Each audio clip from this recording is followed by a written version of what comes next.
Welcome to another Take a Peek episode. This week we're taking a peek at Small World, and as it's read on Steam, Small World 2. Now why is it named number 2 when you've never even heard of number 1? It's because number 1 is actually a board game called Small World, which is hugely popular. Absolutely hugely popular board game, and a whole lot of fun. The Steam version, Small World 2, is very, very similar to the board game version, except it's cheaper. However, it can be more difficult to find players. But what is Small World first and foremost? Well, like I said, it is a board game, and this is a board game on the computer. It's a strategy game, kind of like Risk. You'll understand it a little bit better once I start showing you how to play the game. It looks overwhelmingly complicated. It looks just intimidating beyond all comprehension. But once you start playing the game, it's actually really brilliantly designed for some very good flow. So this is a 2 to 5 player game, and it was made by Days of Wonder. It has some pretty good music, some pretty good sound effects inside, and you can do a lot of local co-op, stuff that I personally feel has been missing. This game has a good amount of local co-op. So before we go into play, we're not going to watch the tutorial. I'll explain the game as we go along. They have a whole bunch of different stuff down here, obviously. Your settings, pretty important here, but all you have is your login settings. You can change the color of you up here. I choose to be yellow. And then your sound and music, and that's all you get to play with. When you open the game, it opens up in windowed mode automatically, and you can just immediately make it go to full screen just by clicking the little maximize button in the top right. Beautifully put together. You don't need it to be borderless. It actually works really well in windowed mode. So going back here, you have your leaderboard, which is everything for solo, online, and then your face-to-face, which is your local gameplay. People do play online. I have played online before. And this is effectively your ranking, your ELO. Now, I haven't played a lot online. Provisional. Versus the established people, they're way up here. But I'm in the provisional rank. And you just kind of go back, and you see there's a lot of people that have played. I fall into this kind of category as far as online is concerned. Going to solo, I haven't played a 2-player or 3-player, but 4-player and 5-player games are a lot more fun for me. I like more people. It's just more interesting that way. These numbers, this score will make a lot more sense again a little bit later once I start explaining the details of the game. On the main menu, you also have the ability to buy different games and different expansion packs. So obviously they did Ticket to Ride. My very first Take a Peek episode was on Ticket to Ride. They did Ticket to Ride as well, and some other games. They take a lot of their board games, put it onto Steam, virtual platforms, and they do a really good job of that. I still recommend Ticket to Ride, and I do recommend Small World. Go check it out. It'll just take you away. You can go look at it. But the shop is actually really helpful. If you want to buy all the DLC, which is fairly cheap, it's all there. The rules, very extensive. Again, it can be very, very overwhelming, but the rule book is here if you want to read it. I'm going to try and break things down and make it a little bit easy. And the last little bit here, which is the credits. All the credits. Look at all that. Seriously, look at all these people. That's how many people worked on this game. This is a lot of people. Anyways, let's go into a game. So like I said, it has local co-op and pass and play, or just a local game, however you want to set it up. This is kind of a local area network where your computers are connected together, and this is all playing on one computer. So really only one person ever has to buy the game, and you can play it with a whole bunch of your friends and have a grand old time. There's also the online arena, where again, people play online. There are open games. You can just go in, play with other people online, complete strangers, whatever. You can play with your friends. And if you've left a game running, you can resume it over here. Let's just go into a solo. So you can see I have all the expansion packs, all 4. They all add interesting little tidbits to the game. And I think when you put all 4 of them together with the randomization generator that's built into the game, it works really well. For the actual board game, adding on the expansion packs doesn't seem to work quite as well. It seems to really throw the balance off, but in the Steam version, the expansion packs actually work really well, and it adds a lot to the game. So it might just be the way we're playing with the board game version. Maybe we're not shuffling it enough. I don't know what the deal is, but I do recommend picking up the expansions. They add a whole lot to the game. So you can choose through here what kind of people you want, when do you want them, how do you want them, and then who gets to go first. So I'm just doing maximum players. We'll have 5 players, a 5-player map, and then we'll do a random start with all the expansions, which you can enable and disable as you see fit. You can play it however you want. So let's get right into it. So you can't actively pause the game. So what's happening right now is we're actually going to be the last ones to move, which is good and bad at the same time. And right now the game's just kind of going and you're not sure what's happening. Let me take a minute to explain this here. So, the very beginning of your turn, you pick a race. So in this case, purple picked the hill humans. Now, hill is a benefit and the humans have a benefit. You get a certain amount of tokens. In this case, you get 5 plus 4. And then you take these tokens and you go around and you conquer these little provinces. Now, each province is worth 2. Immediately. You have to spend 2 tokens to conquer an empty province. You see 2. But you see, this is a mountain. It has a little thing on top of it. It's a province plus a little thing on top of it. So that one took 3.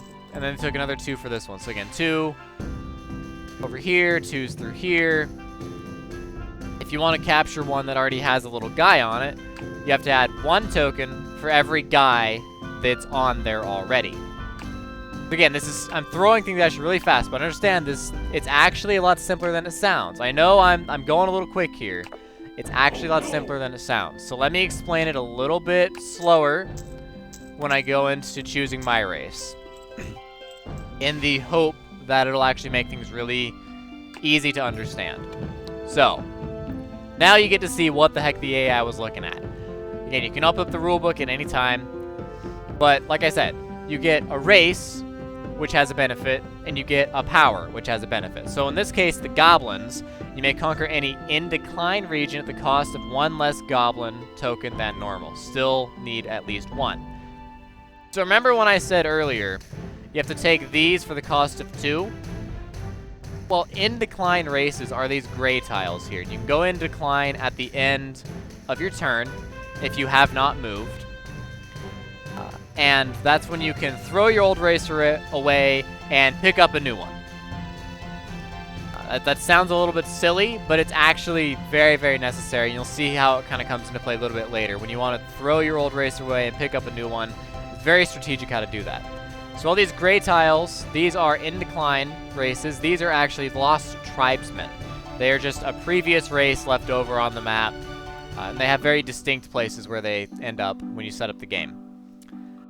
So, if I were to be the goblins, I could conquer all these regions at the cost of 1 less goblin token. So you see I would have 11 tokens. 6 plus 5 is 11. Whoops. And normally, I could go through here and conquer these for 2. And with any other race, these would cost 3 to conquer. But with the goblins, they would cost 2. Because these are in decline. Now, if I wanted to conquer, say, the humans, or the dwarves, or the tritons, I would need more tokens. They are active races. They are not in decline. You can see they're full of color here. That's a really easy distinction. They are all full of color up here. And then special powers. So I'm not going to explain every single one, but just so you guys get the general feel of how this game works. Diplomat is, at the end of your turn, before you click done, you may select one opponent whose active race you did not attack, and choose to make peace. So, say I pick these goblins, and I say, screw you, dwarves, and go in there, and I take out this dwarf, and I take out this dwarf. And I have some extra guys left over, so I go in here, and I attack these little tritons over here. So I attack blue, and I attack red. Okay, I attack their active races, the tiles with color. With Diplomat, I can then say to green or purple, because I did not attack them, I can say, hey, you can't attack me next turn when it is your turn. It doesn't matter if I put myself in an extremely vulnerable position. If I say with Diplomat, they cannot attack me, then I am completely safe, and they cannot invade my little tiles. However, blue and red can do as they please. Or if I specify purple, purple can't attack me, but green can. If I specify green, purple can't, or green can't attack me, but purple can. You can only protect yourself from one person with Diplomat. And it only applies for that one turn. That's kind of how the races and the special powers go. I'm just going to kind of flip through these real quick. If you want to pause, you want to read them, feel free to. I know what I'm going to go for. I know exactly what I'm going to go for. You can see as I'm going down here, though, that there's these little ones that appear next to each race. So next to each race, it's one victory coin. You get victory coins at the end of each turn. So if you looked at what all the races were doing, at the very end of their turn, then a big number appeared on the screen, like 8 or 6 or something like that. It's just a really big number appeared on the screen. That's how many victory coins they got at the end of their turn. The person with the most victory coins at the end of the game wins. There are only 8 turns on a 5-player map. You can see right here, 1 of 8. This is your turn counter. So you have to be very careful. Now this is 5 victory tokens. That could be upwards of 1 whole turn if I wanted to buy the ghouls. Or I could go up here to the Ratmen, spend 2 victory tokens instead, and get the mounted Ratmen. Or the pillaging gypsies and spend 3. You know, what you buy is you have to be very careful with it, because sometimes you can win or lose a game by 1 victory token. It's happened. I've seen it happen a lot, and it's frustrating. But at the same time, if you're the one that wins, it feels so good. But you have to be very careful with what you pick. Sometimes you want to pick a really strong race, like the Spirit Ghouls. That is an absolutely beautiful combo. But it's also worth all of your starting victory tokens. You only start with 5. It would cost all of them to buy the Spirit Ghouls. You could also get the Berserk Leprechauns. And again, another very strong combo, largely because of Berserk. Or the Pillaging Gypsies, which is very awesome. The Mounted Ratmen are exciting. Fortified Fawns are meh. And the Diplomat Goblins, that's really actually a good use of Diplomat, is with the Goblins. Unfortunately, it's too early in the game to go with the Goblins. So what I'm going to do is go with the Spirit Ghouls. So with the Ghouls, when they're in decline, they can still attack. And with Spirit, you can keep 2 in decline races instead of 1. Again, when we get into decline, I'll show you a little bit more of what that means. But right now, just know I'm going with the Spirit Ghouls. I'm going to have 10 tokens. So I'm going to pick them. I'm going to spend all of my victory coins. There they go. Alright, so now I can conquer some regions. So I have these 10 tokens down here. You can see if I hover over, you can see the cost is 2. This big number right here, it's 2. Or if I want to go over here, it's 3 because there's already 1 guy on there. If I want to go up here, the mountain regions automatically cost 3, plus there's an enemy on there. So that actually would cost me 4. If I wanted to conquer these humans over here against the same cost for 4, they have 2 things on there. The dwarves over here would cost me 5. It's 2 plus the number of things that are on the tile. Now you have to enter in from a border tile. You can see all these green tiles that I'm hovering over right now. These are all the spots that I can enter on from the edge of the map. If I try to start in over here, you can see how it highlights is red. I cannot come in from anywhere in the board. I have to start on the edge of the map. So in this case, with the Spirit Ghouls, I'm actually going to go ahead and start over here. And I will... that. And I want to try for this. So, Final Conquest. So you can see I went through, I conquered some regions, some of them for 2, one of them for 3. And now I have 1 leftover race token. Now, like I said before, you have to have at least 2 in order to conquer a region normally. I only have 1. So I can hover over one of these, and this would cost 2. But I want this. The mountain is very good. and I can roll the die. So you can see the little 2 counter on the die with the question mark. It's a 6-sided die, a d6. Except there's only 3 sides of the die that have anything on it. The other 3 sides are completely blank. So I need a 2 or better, which is a 33% chance to succeed.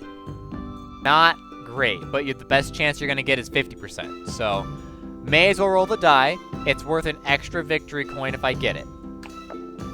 Okay, it was blank. Okay, I didn't get it. But however, I will reinforce this forest over here. So, what just happened here? Let me break it down one more time. Like I said, it seems like a very complicated game, and I've taught a lot of people. So if you are used to the game, I'm sorry if I'm repeating this again and you're bored with it.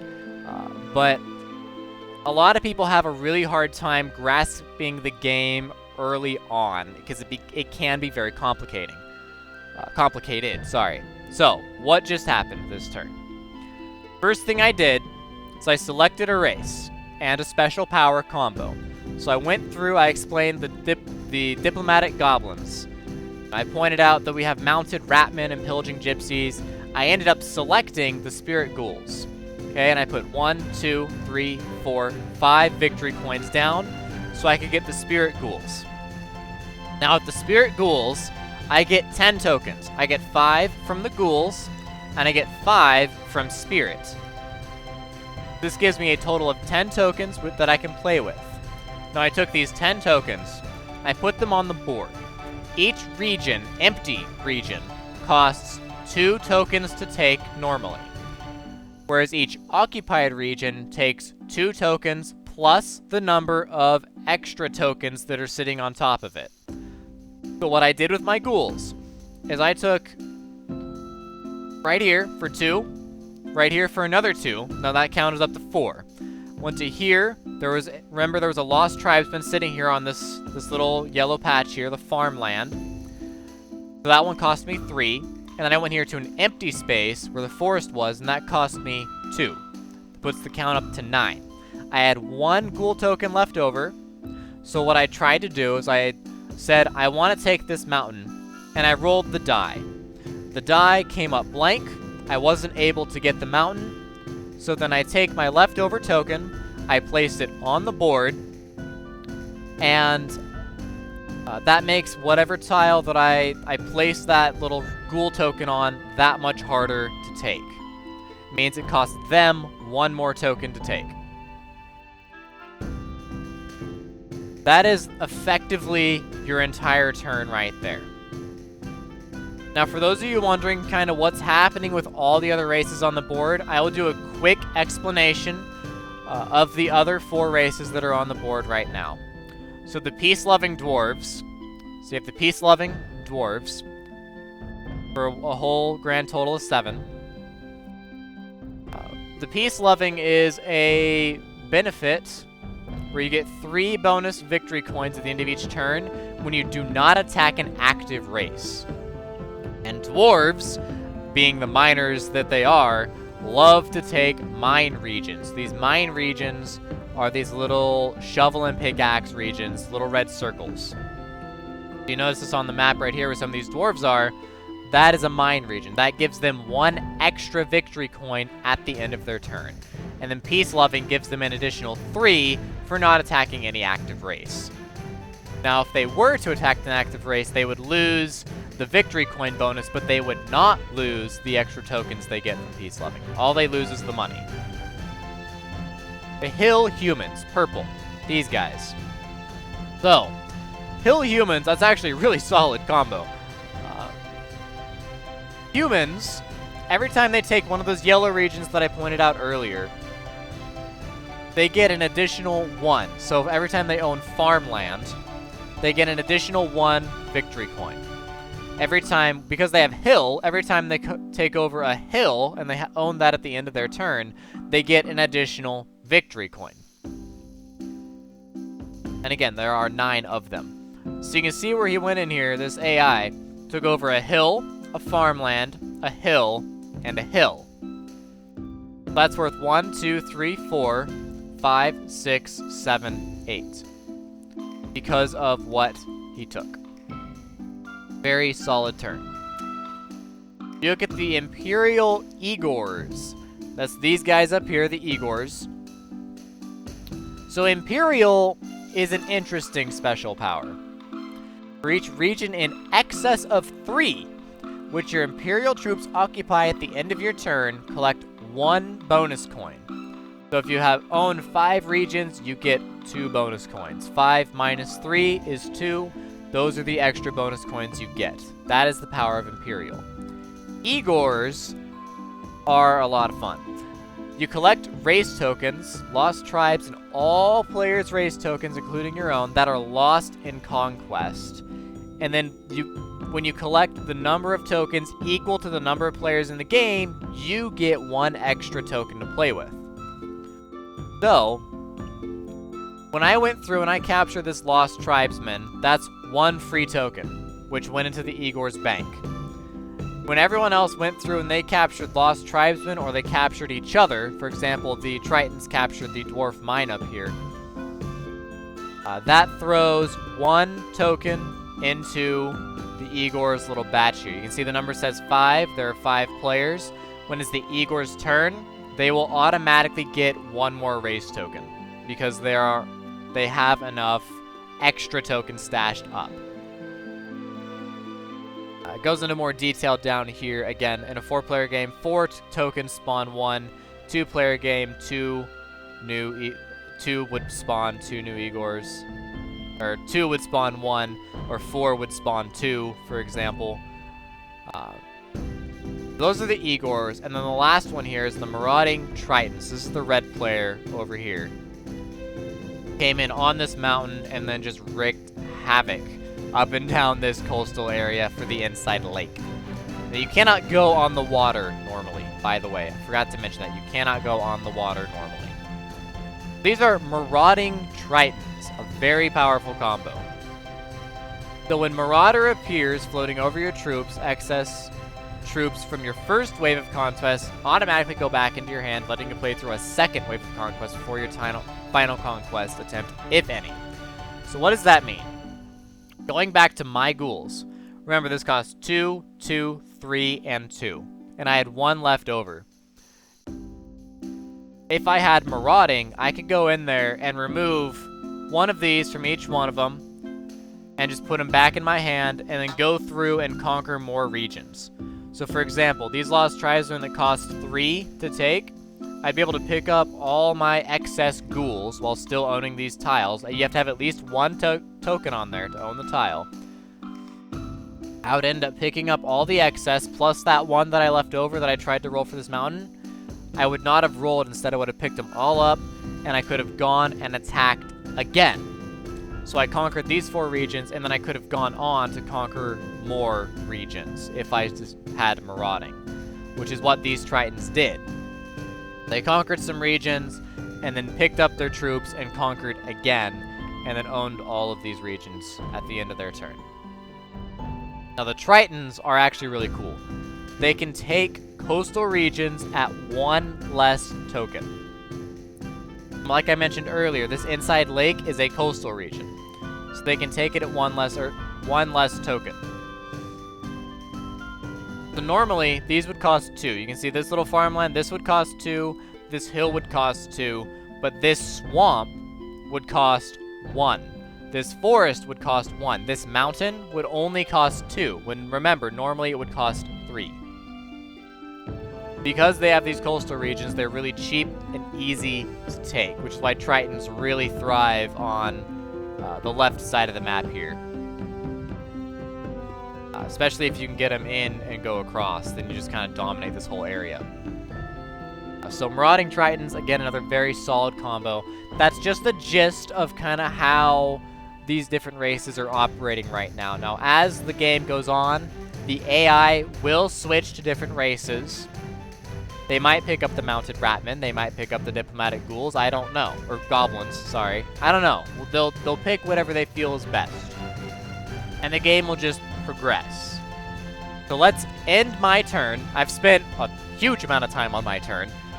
So let's end my turn. And this is how the counting is done. So, How many victory points am I going to get this turn? 1, 2, 3, 4.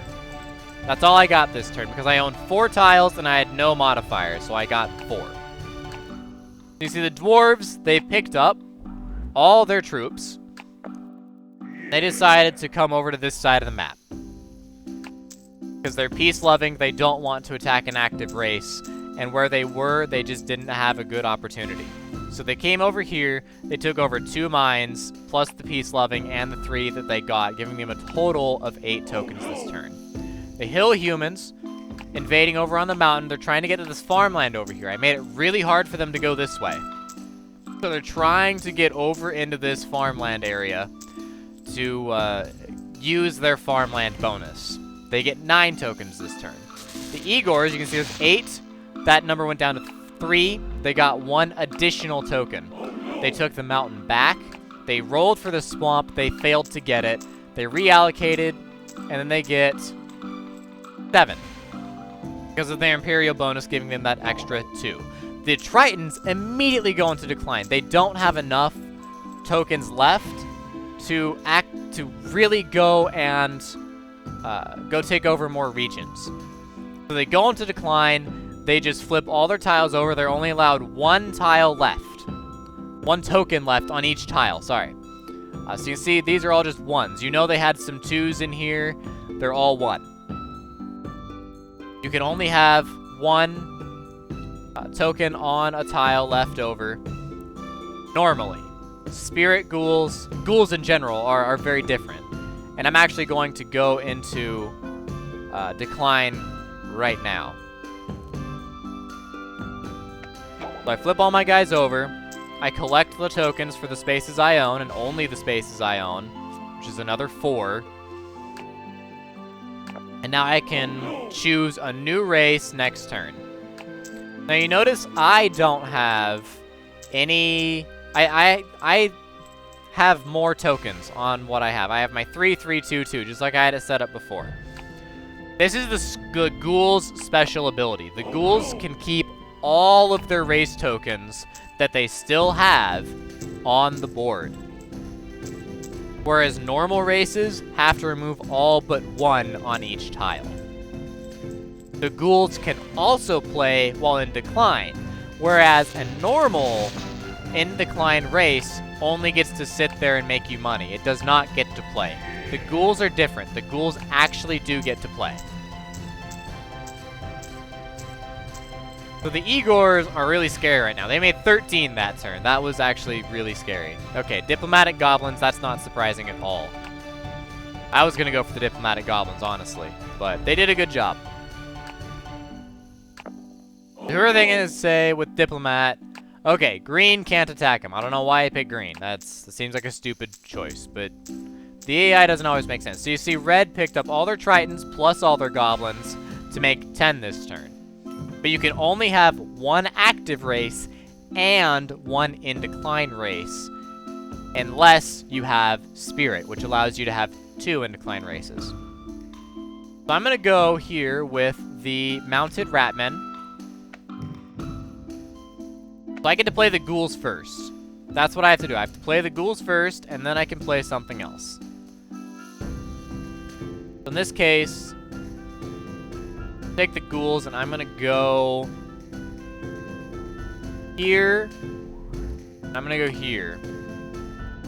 And I will redeploy to there, there. And I need to go over here too, because these goblins, they could swing in here and do some damage. So actually, I'm going to do that. Yeah, I feel a little bit safer about that. Create this wall down here to protect myself from the goblins. So, the ghouls I was allowed to play because they're ghouls. Go next. Play the mounted ratmen. I'm going to take these 13 mounted ratmen. So, mounted. May conquer any hill or farmland region with 1 less race token than normal. A minimum of 1 is still required. So I can take anywhere, like where all these humans are, I can take it at 1 less. So what I'm gonna do, it's kind of a tough situation right now. I'm going to come in here on the Igors and hit them.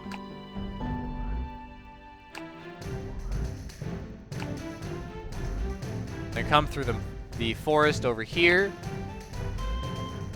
hit the farmland, and then I'm gonna roll, or hit the hill, and then roll for the farmland. Oh, no. Didn't get it.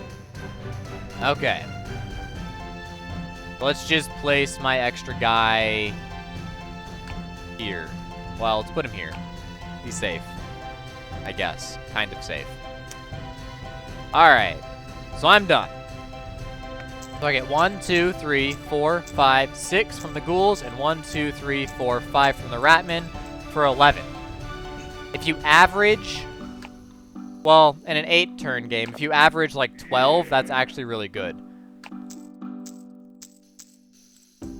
Actually, a 12 average in general is really good. Okay, so they got 10. That being said, 12 is really hard to get. Wow, what a lucky die roll. Okay, so he took the hill back from me with a really, really lucky die roll. And these humans are just making bank on these hills and farmlands. So I lost these two guys. So now I get to put them back down. I get to redeploy. So I put one there, and I'm going to put one over here, and then I'm done. Because every time you conquer a place from your enemy, they lose 1 token, and that's it.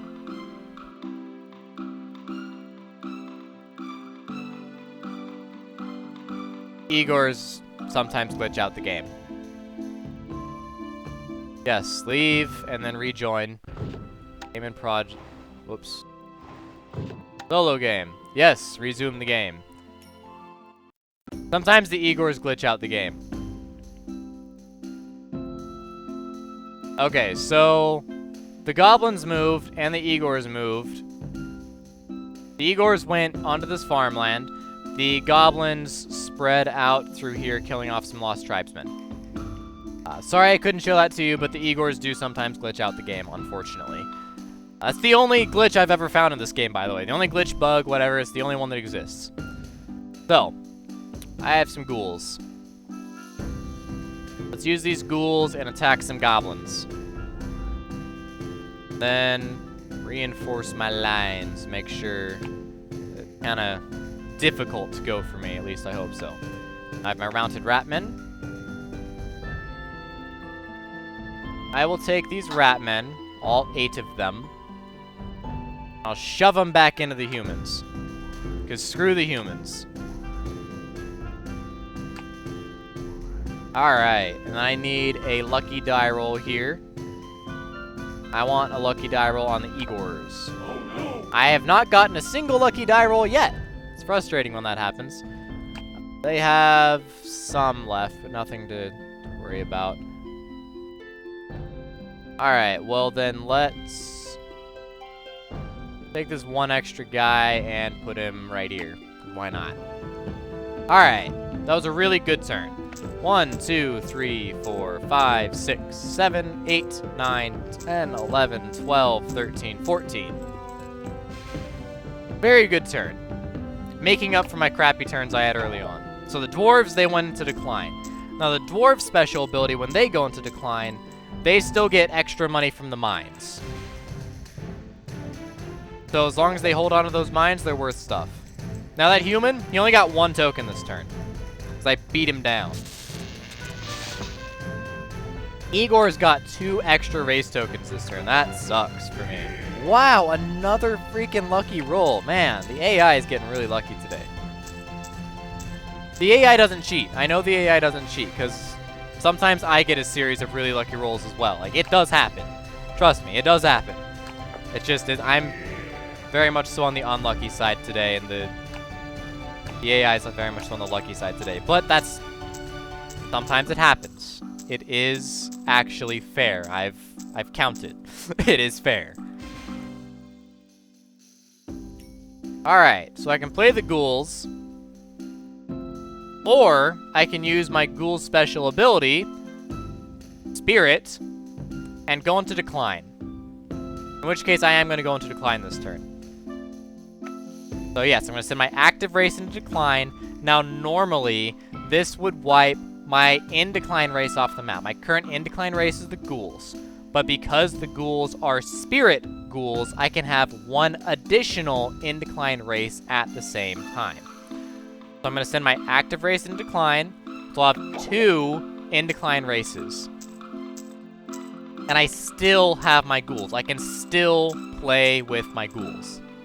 I got 12 this turn, not bad. Pillaging gypsies. Oh my god. Why? Why?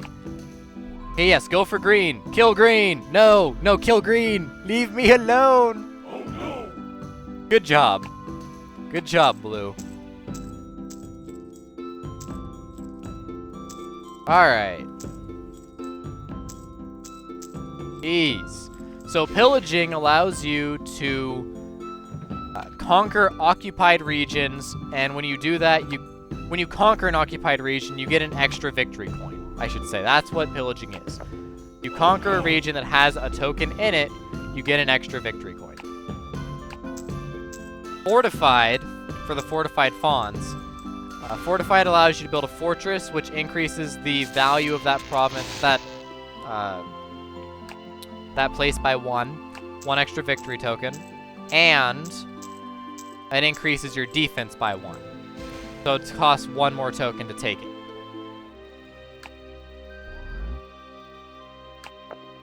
My goodness, red. Someone's gonna have to stomp on red here, and I think that's gonna have to be me. Ooh, wealthy Amazons. Ooh.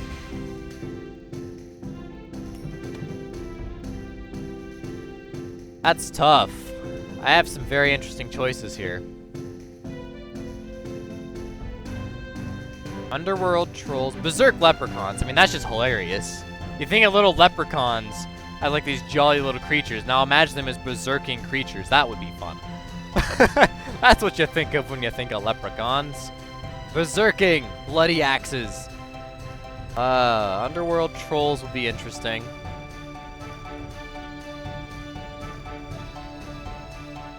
Swamp kobolds. I don't like kobolds at all. I hate kobolds.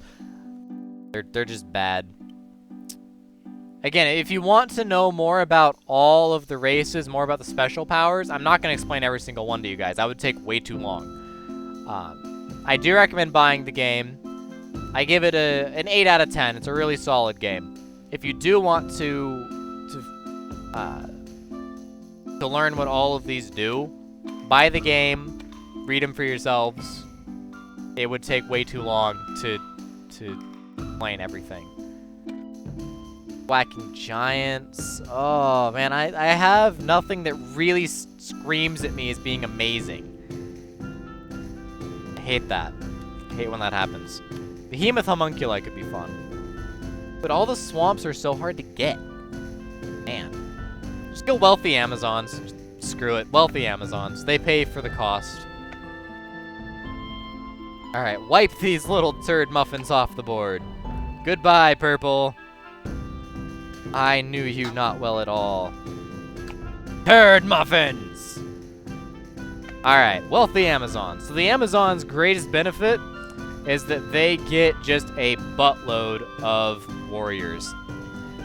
You see it says 6, but there's also a +4 here. It's actually 10, plus an additional 4 of 14 Amazons to play with.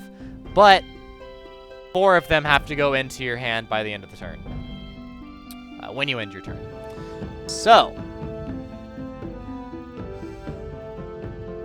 leave the fawns be. I don't want the fawns.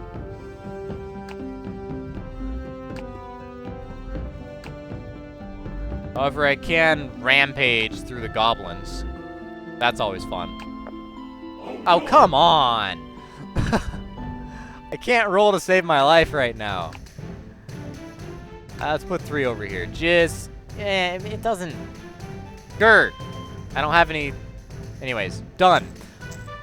1, 2, 3, 4, 5, 6, 7, 8, 9, 10, 11, 12, 13, 14, 15, plus 7 for wealthy. 22 this turn. Very, very good turn. However, wealthy only applies for 1 turn. So, next turn I will not get that additional 7. Screw you, gypsies. You're jerks. You're jerks. That's what you are. They just started turn 7. Hi, Fawns. Boy, red is really getting picked on now. Good. Purple did really well in the beginning of the game, and they had a couple bad turns in a row. Yeah, 6. I don't think purple's got it. Green was really good. Oh my god, 3 extra Igors. That being said, they don't actually have that many. 5 for Imperial. Wow. 13 this turn. Impressive. Goblins! They're actually still going for it. And then I can't attack them. Oh, silly red. It's like you have no idea how to play against a human. Alright. Just immediately decline. So what happens when you have Spirit and you have 2 in decline races? When you send your active race into decline when you have Spirit, your non-Spirit race is removed. So in this case, my Ratmen are going to go away, but I'll still hold on to my Ghouls. And I want to go into decline because next turn is the very last turn. So I need to make sure I can do something strong. And my Ratmen giving me 1, that's not good enough. I gotta get rid of them. So I'll send my Amazons in decline. I got the wealthy. Send him in decline. The Ratman's gone. And this turn, I pick up a whopping 12. Again, not bad.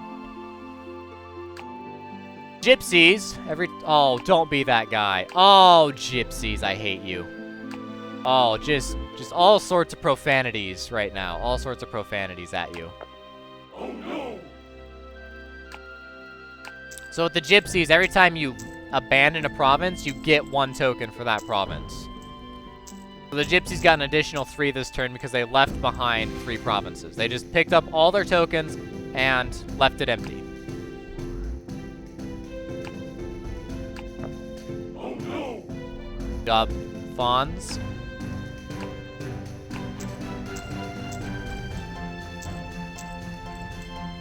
Okay. They got a lot this turn. 9. Good for them. The Imperial Igors, still alive, miraculously. Taking more land. 7 from Imperial. Wow. That's a lot. 17. Yeesh. The Goblins. Goobly dooblies. Alright, and then I'm the very last player to act. I get the very last move. So I have to choose a race that will do very well on their very last turn. Because this is the very last turn. It doesn't matter who I hit. It doesn't matter where I hit. I just have to do well this final turn. Once my turn is done, the game is over. So, I could go with the Berserk Leprechauns and leave my fate up to the roll of the die. I could go with the Swamp Kobolds and just have a butt ton of guys. But really, they're just not good. They're really not. Catapult Pixies would be fun. But again, that would cost a lot of money to get the Catapult Pixies. Underworld Trolls is an option. What does Underworld look like? So we got 1 here, 1 here, 1 here. Another one there. This would be a good one. 2, 4, 5, 6, 7, 8.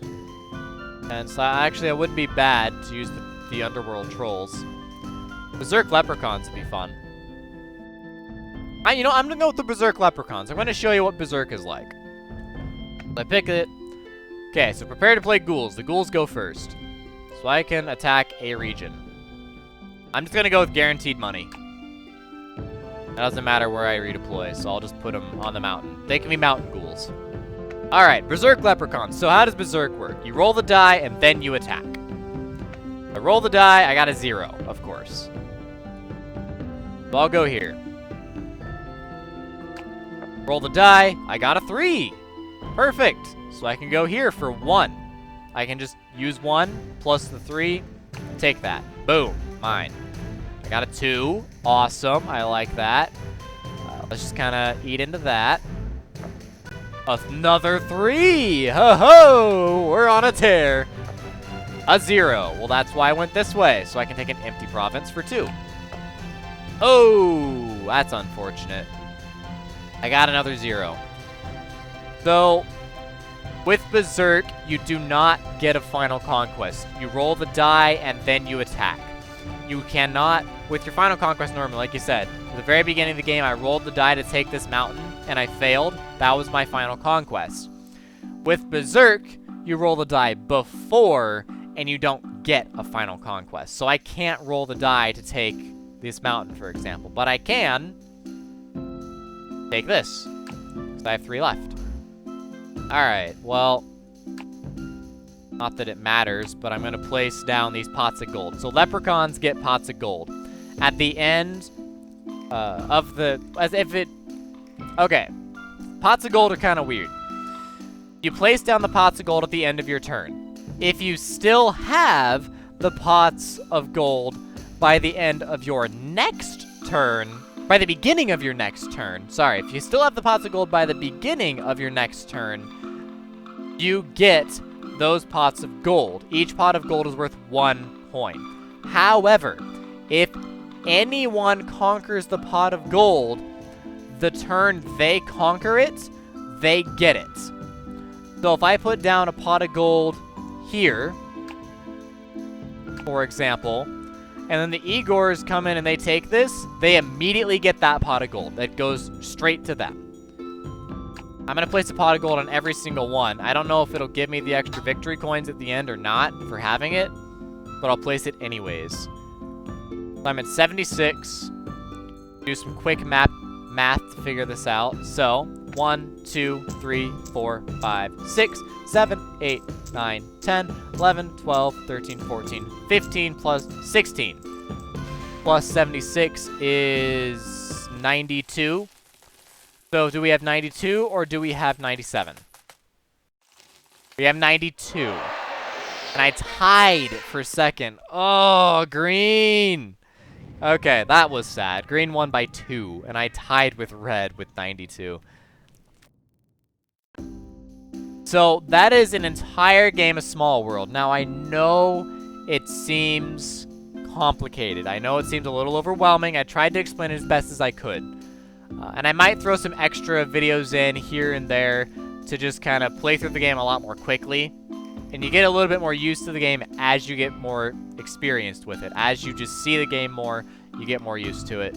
But it is a lot of fun. It's elegantly designed. I absolutely love this game. Again, 8 out of 10. I think it's great. The music isn't too disruptive.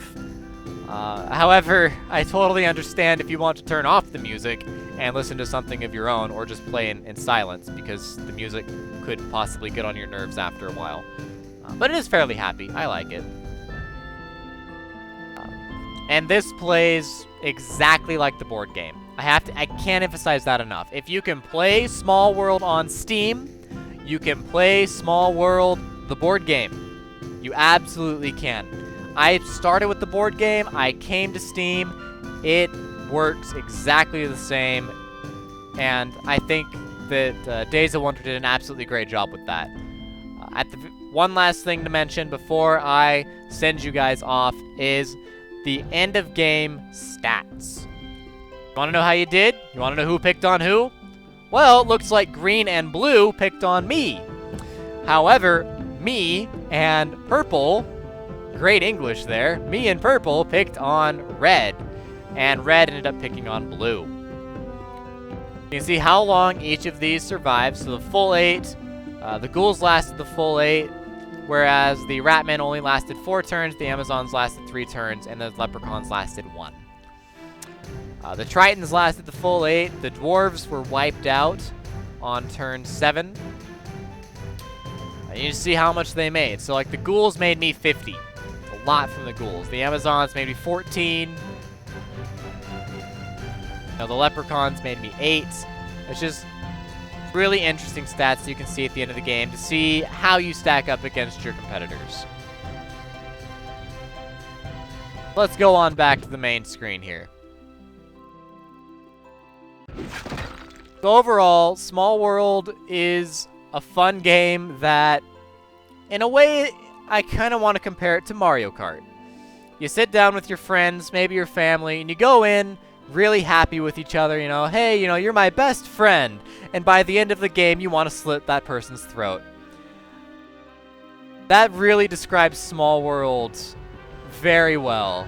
It's a lot of fun, but at the end of the game, you hate your friends because they did that one play that screwed you over. They took the race that you wanted, or they beat you by 2 victory coins. You know, those little things. That's really what I love about Small World, and that it brings that out in people while you still have a lot of fun. So, seriously, if you guys want to learn the game, I do recommend picking it up on Steam. It's not that expensive compared to the board game. If you take all the DLC plus Small World as the game, it's $25 for the base game and all of the expansions for the Steam version. That is so cheap, especially compared to the board game. The board game, I think, is $40 for the base version. Really, really expensive. But if you're a board game person, seriously check it out. It's a lot of fun. And if you want to learn more about the board game, check out Geek and Sundry, where Will Wheaton hosts Tabletop. They played Small World, and he explained Small World very well. He's the person that got me into Small World, and I do recommend checking it out. I will link that down below, the video to Will Wheaton's Tabletop over on Geek and Sundry. If you haven't seen it, I recommend checking out that video. It is absolutely great at explaining, 1, why this game is like Mario Kart, like I said, and 2, explaining more in depth and in a different way about how the game mechanics work. They also play the base game, not the expansions, so you kind of get to see more of the core gameplay. Anyways, guys, this has been an exceptionally long video, but I think it's worth it to try and explain Small World. It takes a lot of time, and I know it took me a couple games to figure out really how to play the game. So that's been this Take a Peek episode, guys. As always, thank you for watching. I will see you next time, DFTBA, and I really hope that you go and try Small World.